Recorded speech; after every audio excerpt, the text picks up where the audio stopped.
ठीक है।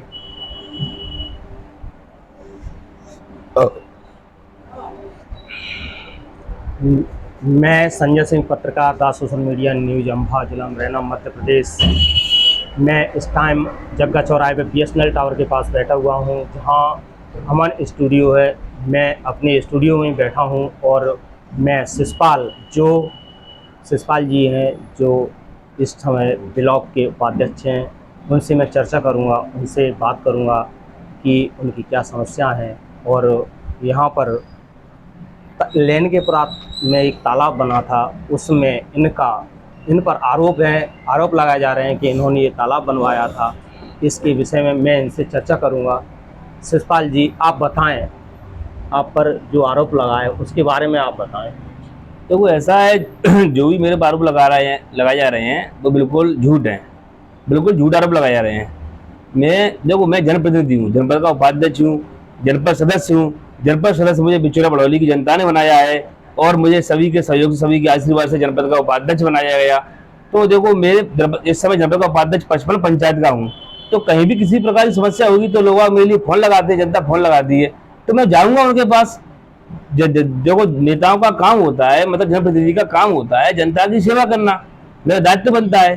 तो मुझे लोग बुलाएंगे, मैं जाऊंगा। और ये आरोप लगाए जा रहे हैं बिल्कुल झूठ है, ये गलत आरोप लगाए जा रहे हैं मेरे पे। अच्छा, दूसरा है आप पर यह आरोप है कि लड़कियों के बारे में जो आरोप आप पर लगाया जा रहा है कि आप लड़कियों की दलाली करते हैं, ऐसे उन्होंने कोई आरोप लगाया रामेश्वर जी ने। इसके बारे में आपसे क्या कहना है? देखो ऐसा है, ये बिल्कुल आरोप मेरे पर लगाए गए बिल्कुल झूठ है। और ये रामेश्वर नेता के द्वारा जो आरोप लगाए गए हैं मेरे पे, बिल्कुल झूठ है। रामेश्वर नेता द्वारा और उसके लड़के के द्वारा मेरे पर 354 का मुकदमा काम करवाया था इस रामेश्वर नेता ने ही। उसमें मुझे कोर्ट से मजिस्ट्रेट साहब ने बाध्यत बरी किया है, जिसकी मेरे पास कॉपी भी है, आप देख सकते हो। मुझे बाध्यत बरी किया गया है। सिर्फ एक सिंगल केस था मेरे पास, यही 354 का, जिसमें मुझे कोर्ट से मजिस्ट्रेट साहब ने बाध्यत बरी किया गया है। और नेता, मैंने भी वीडियो देखा था, नेता कह रहा था कि इन पे और भी कई केस चल रहे हैं। ये बिल्कुल झूठ है। जहां तक मैं आपको बताना चाहूंगा ये है कि मेरे परिवार में भी, मेरे पिताजी के पे आज भी सिंगल कोई FIR नहीं है, ना मेरे दादाजी पे। मेरे पे सिर्फ एक FIR करवाई थी, तो सिर्फ इस नेता ने करवाई थी सिंगल FIR। क्योंकि मैं शुरुआत से ही, बचपन से ही मेरा एक वो था कि मैं जनता की सेवा करना चाहता था। तो मैंने शुरुआत से ही मैंने राजनीति में अपना कदम रख लिया था, मैं नेता मेरी लाइन में जुड़ गया था। तो कहीं ना कहीं इस नेता को ये लग रहा था कि नेता बनेगा और आगे चल के मेरे लिए, क्योंकि मेरी बूझ खत्म हो जाएगी तो मुझे कोई समाज में बूझेगा नहीं, नेता बन जाएगा तो कहीं ना कहीं इसको गिराओ। तो हमेशा से ये मेरे को गिराने का काम करता आया है। और फिर मैं जनपद सदस्य का चुनाव लड़ा। जनपद सदस्य का चुनाव लड़ा तो सभी के सहयोग से, सभी के आशीर्वाद से बड़ौली और बिचौलिया की जनता ने मुझे जनपद सदस्य बनाया। वैसे ही सदस्य बनाया। अम्बा जनपद में 25 जनपद लगती है, इसमें फर्स्ट जनपद सदस्य मैं था, जो 1105 वोट से जीत कर गया था। और यही नहीं, फिर सभी का सहयोग रहा, सभी का आशीर्वाद रहा। सामान्य वर्ग के लोगों ने भी कहा ये लड़का वास्तविक में ही होनहार लड़का है, इसके काबिल है। तो सभी के सहयोग से, सभी के आशीर्वाद से मुझे जनपद का उपाध्यक्ष निर्विरोध बनाया गया था।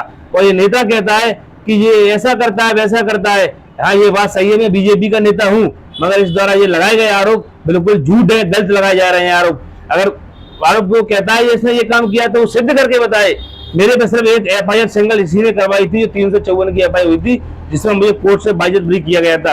क्योंकि जो काम मैंने नहीं किया है इसको भगवान भी जानता है और कोर्ट भी जानता है, मजिस्ट्रेट साहब भी जानते हैं। मजिस्ट्रेट साहब भी अपने आप में कहीं ना कहीं, मैं तो उनको भगवान ही समझता हूँ, उन्होंने मुझे बाइज्जत बरी किया था। क्योंकि वो भी जानते हैं कि कौन सही है कौन गलत है, सब समझते हैं। ये नेता द्वारा लगाया गया आरोप बिल्कुल झूठ है, ये मेरे को गिराने का काम कर रहा है। ये नेता बहुत गलत है।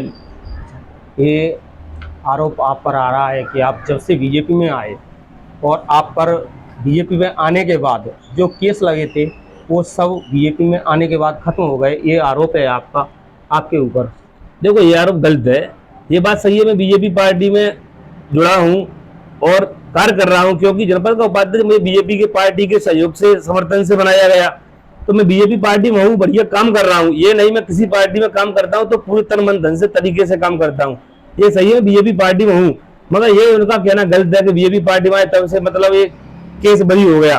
ऐसा कुछ नहीं है। देखो मजिस्ट्रेट साहब एक अपने आप में एक बहुत बड़ा पावर रखते हैं, जो कि कोर्ट में मतलब नेतागिरी नहीं चलती है। कहीं भी नेतागिरी चलती हो, मेरा मानना है कहीं भी नेतागिरी चलती हो, मगर कोर्ट में नेतागिरी नहीं चलती है। कोर्ट में वास्तविक को जो सच्चाई है वो सच्चाई ठहराई जाती है, जो झूठ है झूठ ठहराया जाता है। ये रामेश्वर नेता द्वारा लगाया गया आरोप बिल्कुल झूठ है, ये बिल्कुल गलत है। अब इसकी समाज में वैल्यू नहीं रही है, क्योंकि समाज में मैं पूरी तरीके से घूम रहा हूँ, फिर रहा हूँ, मेहनत कर रहा हूँ। समाज में किसी प्रकार की कोई समस्या आ रही है, समाज में नहीं सर्व समाज में कहीं भी किसी को किसी प्रकार की समस्या आ रही है, तो मैं उनकी समस्याओं का समाधान शासन के माध्यम से, प्रशासन के माध्यम से, किसी के निवेदन करके, पंचायत करके मैं कैसे भी उसका कार्य को निपटाता हूँ। इसलिए इसको कहीं ना कहीं बुरा लग रहा है। जी जी। देखो, मैं किसी बीजेपी के नेता का नाम नहीं लेना चाहता। एक बार केसा बीजेपी के नेता का केस था दिल्ली में, तो मजिस्ट्रेट को रातों रात बदली किया गया। ये आप कैसे कह दोगे कि मजिस्ट्रेट निष्पक्ष हैं, उन पर दबाव नहीं रहता? रातों रात मजिस्ट्रेट को चेंज किया गया था, उसको पटना भेजा गया था, और मजिस्ट्रेट का मैं नाम भी नहीं लेना चाहता किसको भेजा गया था। देखो मुझे इसके बारे में कोई जानकारी नहीं है, ना मैं इस पर कुछ कह सकता हूँ, क्योंकि मुझे जानकारी नहीं तो मैं क्या कहूँ। मुझे इसके बारे में कोई जानकारी नहीं है। आपको और कुछ बोलना है? मुझे हाँ बोलना है जी। देखो ऐसा है, मैं समाज में इस वक्त, समाज में ही बल्कि सर्व समाज में मैं थोड़ा बड़ी नेतागिरी तरीके से कर रहा हूँ, तो ऊंचाइयों की तरफ जा रहा हूँ। तो कहीं ना कहीं इस रामेश्वर नेता को मुझे उसको लग रहा है कि मेरी समाज में बूझ खत्म हो रही है। अरे तेरी समाज में बूझ खत्म है तो अपने आप हो जाएगी, जब तू कार्य ऐसी कर रहा है। मैं जब कार्य अच्छे करूंगा तो समाज में बूझेगा, सर्व समाज में बूझेगा। ये नेता बिल्कुल झूठे आरोप लगा रहे हैं। और इस नेता के पास मैं बताना चाहता हूँ काफी केस चल रहे हैं, काफी प्रकरण चल रहे हैं। इस नेता के पास ज्ञान सिंह सन ऑफ गोविंद सिंह गोरवी रूलपुरा, उन्होंने इसके पास 307 और 34 केस लगाया है।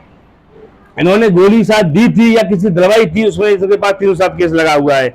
और यही नहीं, इनके पास बालक दास सरदार सिंह, जो मतलब अंबा धर्मशाला के सगवा धर्मशाला जो अपना रोड पर वहां पर रहते हैं, बुधारा से हैं, उन्होंने भी उन पर केस लगाया था। उन्होंने मारापीट की थी, उन्होंने भी धारा लगाई थी। इसमें 323, 294, 506 ये धारा लगी हुई है। यही नहीं, एक जगदीश सन ऑफ नारायण सिंह गौरी के हैं, उनके साथ भी इन्होंने मारापीट की थी। उन्होंने 341, 323, 294, 506, 34 ये धारा लगाई थी। यही नहीं, दयाल सिंह सन ऑफ कमल सिंह भरतपुरा, जो अपने सामान्य वर्ग से है ये और ओबीसी वर्ग से है। तो क्या हुआ था, सामान्य वर्ग के जो बजरंग दल के भाई थे और ओबीसी वर्ग के बजरंग दल के भाई थे, इन पे इसने अत्याचार किया था, अत्याचार करवाए थे। तब उन भाइयों ने वो इन पे कायमी करवाई थी रामेश्वर नेता पे। यही नहीं, और फेरन सिंह, इसके गांव के ये फेरन सिंह सन ऑफ माता दीन लड़कापुरा, उनकी भी इन्होंने मारापीट की थी। तो उन्होंने इन पे धारा लगाई है 23, 24, 26। और मलकान सिंह सन ऑफ देवलाल बघियापुरा के हैं, उनकी भी इन्होंने मारापीट की थी, उन्होंने भी इस पे केस लगाया है, 23, 24 की धारा लगी हुई है। और अभी फिलहाल में जो केस चल रहा था लैंडकेपुरा में, जो प्रकरण चल रहा है, उस संबंध में प्रदीप ड्राइवर को और सुषपाल मेरा नाम है, जो कि मैं जनपद का उपाध्यक्ष हूँ, मेरे को बार बार कहता है बीजेपी का नेता है, भ्रष्ट नेता है, ये दलाली करता है, ऐसा करता है, वैसा करता है। इसके पास कोई सबूत है कि मैं दलाली करता हूँ? समाज का कोई भी भाई कह सकता है, सर्व समाज का कोई भाई कह सकता है ये लड़का कैसा है, ये कैसा है, कैसा नहीं है, इसका व्यवहार कैसा है। और प्रदीप ड्राइवर से भी इसने अभी गाली गलौज किया था, मारपीट की थी, उसकी भी अभी कानूनी हुई है, 294, 506 धारा लगी हुई है। ऐसे करके इसमें कई प्रकरण और भी चल रहे हैं। यही नहीं, मैं सामान्य वर्ग के भाइयों से भी कहना चाहूंगा, ये सामान्य वर्ग के भाइयों पे भी काफी ये एससी एक्ट लगवा चुका है। सामान्य वर्ग के भाइयों पे एससी एक्ट लगवाता है। हमारे जो अपने एससी वर्ग के जो अनुसूचित जाति के लोग हैं उनसे कहता है कि जो पैसा मिलेगा उसमें से आधा पैसा मेरा रहेगा, आधा पैसा तुम्हारा रहेगा, ऐसा कह के एक्ट लगवाता है। और फिर समाज में भी आए दिन लड़ाइयां करवाता रहता है, समाज में भी आए दिन लड़ाइयां बहुत सारी करवाता रहता है, समाज में भी एफआईआर करवाता है, फिर पैसा इधर से लेता है उधर से लेता है, फिर राजीनामा भी करवाता है। ऐसे ही सामान्य वर्ग के भाइयों पर भी एससी एक्ट के मुकदमे इसने काफी लगवाए हैं, जो आप कहो तो मैं उनको लाके यहाँ खड़ा करके करवा सकता हूँ। और यही नहीं, मैं श्रीमान एसपी साहब महोदय से, श्रीमान कलेक्टर साहब महोदय से भी निवेदन करना चाहूंगा कि इसके अंबा थाने के सीसीटीवी कैमरे लगे हुए हैं, उसकी डिटेल लगवाई जाए। एक बार ये रामेश्वर नेता अंबा थाने में कितनी बार जाता है, कितनी बार आता है, किस लिए जाता है, इसका क्या काम रहता है? मैं जनप्रतिनिधि जनपद का उपाध्यक्ष हूँ, शायद मुझे भी तो कोई काम पड़ सकता है, कहीं जनता में कोई लड़ाई होती है, कोई बात पड़ती है, शायद मैं समझौते के माध्यम से या किसी माध्यम से जा भी सकता हूँ।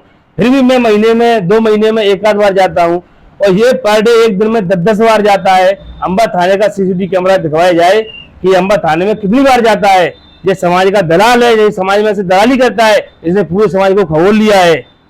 आए दिन समाज में लड़ाइयां करवाता है और फिर रिपोर्ट करवाता है, SC एक्ट लगवाता रहता है। ऐसा नेता है ये, ऐसा ही नेता नहीं है। बल्कि आप इसके घर की बात करोगे तो घर में भी आए दिन काफी महिला को, बगल पड़ोस की महिला को परेशान करता रहता है। और घर में भी इसके एक लड़के की शादी हुई थी, वो उसकी बहू छोड़ के चली गई क्योंकि ये उसको परेशान करता रहता था। इस नेचर इसका सही नहीं है। दूसरे लड़के की शादी हुई थी, उसकी भी बहू भाग के चली गई, छोड़ के चली गई। इसकी दो लड़कों की बहू छोड़ के चली गई। ऐसे क्या चले गई? अपने आप को कहता है कि मैं सखवार समाज का नेता हूँ। अरे तू सखवार समाज का नेता क्या, तू तो किसी भी समाज के लायक नहीं रहा है। समाज क्या, अपने घर का भी नेता नहीं रहा है। ऐसा ही नेता तू होता तो जनपद सदस्य का चुनाव जीत जाता, जिला पंचायत सदस्य का चुनाव जीत जाता, तू ऐसा नेता होता। तो सरपंच जी का चुनाव जीत जाता, तू ऐसा नेता होता। तो साले तेरी तो अब जे आ गई है नौबत कि तू पंच भी नहीं बन सकता है, अपने आप को नेता कहता है, पंच भी नहीं बन सकता है। मैं तो यही कहना चाहूंगा, जो जनता करती है कोई नहीं कर सकता है। मैं तो जनता का सेवक हूँ, जनप्रतिनिधि हूँ। जनता की सेवा करना मेरा दायित्व है और मैं जनता की सेवा हमेशा करता रहूंगा, चाहे वो मेरा समाज का हो चाहे अन्य समाज का हो। बस मेरी यही राय, मैं जनता की सेवा हमेशा करता रहूंगा। जनता की सेवा के लिए दिन रात मेहनत करूंगा, ऐसे ही खा रहूंगा। और मैं आने वाले समय में और आगे भी अपनी राजनीति में कदम बढ़ाऊंगा और भी चुनाव लड़ूंगा। मगर ये जलता है, जलते रहने दो। ये मेरा विरोध करता है, करते रहने दो। वो तो सर्व समाज के भाइयों को पता है, हमारे समाज के भाइयों को पता है कौन सही है, कौन गलत है, क्या झूठ है, क्या सही है, सब मालूम है। इस नेता के कहने से कुछ होने वाला नहीं है। आप ये बताएं कि जो लेनगेपुरा गांव में तालाब है, उसका जो प्रकरण चल रहा है, उस संजय की वास्तविक जमीन 1 बीघा 8 हिस्सा बताई जा रही है, वो है या नहीं, इसका आपको कोई जानकारी है? देखो, मैं बताना चाहूंगा, जहां तक मुझे बताया गया था कि ग्राम लेनगेपुरा में कोई शासकीय जमीन नहीं है, सभी भूमस्वामी है। बताते हैं कि 25 लोगों को जमीन मिली थी, बताया मुझे जाता है, बता सुनने को लिए मिला है, वही मैं बता रहा हूँ। 25 लोगों को जमीन, आज उसमें कम से कम 125 हिस्सेदार हो गए, क्योंकि देखो गांव बढ़ेगा तो हिस्सेदार भी बढ़ेंगे, जनसंख्या बढ़ेगी। तो जैसा मानना है, तो गांव के कुछ लोग आगे कह रहे थे कि मतलब इन्होंने अपना घर बना लिया है। और ये 1 बीघा 8 हिस्से के हिस्सेदार थे। तो इसमें ये इनके पिताजी 5 भाई थे, उनके भी हिस्से थे। और फिर इन्होंने घर बना लिया, खेती भी जोत रहे हैं। तो फिर अब इस गड्ढे में तो काफी समय से ये गड्ढा है, जो पोखर है, तालाब है, तो इसमें अब इनकी जगह कहाँ से बची हुई है? अगर जगह बची हुई है तो अपना सीमांकन करवाओ, अपना बंटवारा करवाओ, अपनी नब्ती करवाओ। मुझे पे आरोप क्यों लगा रहे भाई? मैंने क्या किया? मैं तो जनप्रतिनिधि हूँ, मैं तो जाऊंगा क्षेत्र में। अगर मैं किसी का पक्ष रख रहा हूँ, किसी का सपोर्ट कर रहा हूँ, तो बताओ, जो न्याय की बात है मैं वो कर रहा हूँ। ऐसे उनके नाम से 1 बीघा 8 हिस्सा जमीन है, माँ के और संजय के नाम से। उनके भाइयों के नाम में कोई जमीन नहीं है, जो पिता थे उनके नाम में। उनके पिता नहीं, देखो, मुझे तो सुनने के लिए मिला था कि 5 भाई थे। मुझे जानकारी नहीं है कितने भाई हैं, क्या है, कितनी इनके नाम से जमीन है। जहाँ तक मुझे सुनने के लिए मिला है वो बता रहा हूँ मैं। उपाध्यक्ष जी, मैं तो वो डॉक्यूमेंट की बात कर रहा हूँ। इस डॉक्यूमेंट में 1 बीघा 8 हिस्सा जमीन है, उसमें उसकी माँ और संजय दोनों हिस्सेदार हैं। देखो, मेरा तो मानना है, उसके लिए मैं बात कर रहा हूँ। तो ये बात सही है कि वो झूठ बोल रहे हैं? देखो, मैं गाँव वाले झूठ बोल रहे हैं? नहीं, मैं बताऊं, अब वो भी अपना पक्ष रख रहे हैं, ये भी अपना पक्ष रख रहे हैं। अब मुझे तो डॉक्यूमेंट देखेंगे तब पता चलेगा ना, क्या सही है क्या गलत है। मैं कैसे बता दूं क्या सही है क्या गलत है? मैं डॉक्यूमेंट देखूंगा तभी तो बता पाऊंगा कसरे में उसके हिस्से में कितनी है कितनी नहीं है। मैं कैसे बता सकता हूँ किसके हिस्से में कितनी है? मैं कैसे कह सकता हूँ? आप बताओ सर। आपको और कुछ बोलना है? मुझे बस कुछ नहीं बोलना है, बस यही बोलना है। ये आए दिन मुझे पे आरोप लगा रहा है, बिल्कुल झूठ है। और हमारा सखवार समाज भी जानता है और सामान्य वर्ग के भाई भी जानते हैं कि व्यक्ति कैसा है, कैसे नेचर का है, क्या सही है क्या गलत है। ये भले ही मुझे पे आरोप लगाते रहे, इन आरोप लगाने से कुछ नहीं होने वाला है। मैं संजय सिंह, पत्रकार, द सोशल मीडिया न्यूज। और आए दिन मैं एक आपको बताना चाहूंगा, मैं मानहानि का दावा भी पेश कर रहा हूँ। इन्होंने मेरे पर आरोप लगाया, मैं जनप्रतिनिधि जनपद का उपाध्यक्ष हूँ, इससे मेरे मान सम्मान को ठेस पहुंची। तो मुझे ही मालूम है कि मेरे मान सम्मान को कितनी ठेस पहुंची है। मैं कोर्ट में भी दावा करूंगा और जहां तक गुहार भी लगाऊंगा मैं अपने कलेक्टर साहब से, SP साहब से, कि क्या सही है क्या गलत है देखें। और मैं कोर्ट में दावा करूंगा, मजिस्ट्रेट साहब के सामने अपनी बात रखूंगा। मैं इस टाइम अपने channel the social media news से ये खबर प्रसारित कर रहा हूँ। और इस खबर के में जो लोग राय देना चाहें अपनी राय दे सकते हैं। मेरे चैनल को सब्सक्राइब करें, शेयर करें। The social media news. मेरा नंबर है 62 60 71 25 71। जो कोई मुझसे फ़ोन से बात करना चाहे फ़ोन से बात कर सकता है। मेरे चैनल को सब्सक्राइब करें, शेयर करें, कमेंट करें। थैंक यू, धन्यवाद, सत श्री अकाल, जय हिंद।